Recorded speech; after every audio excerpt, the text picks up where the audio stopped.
হরি বল। এখন 1 মাস গেল, 2 মাস গেল, 3 মাস গেল, 4 মাস গেল। উঠানে ছিল বৌমা। ওই বৈষ্ণব কর্তার প্রথম সাক্ষাৎ ওই বৌমার সঙ্গে।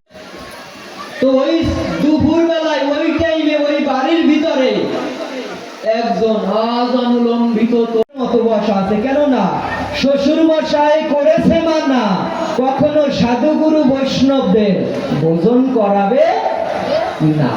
যদি করাও তাইলে ব্যাগ গুছাইয়া চলে যেতে হবে। এই ভয়তে বৌমা আর কিছু বলে না।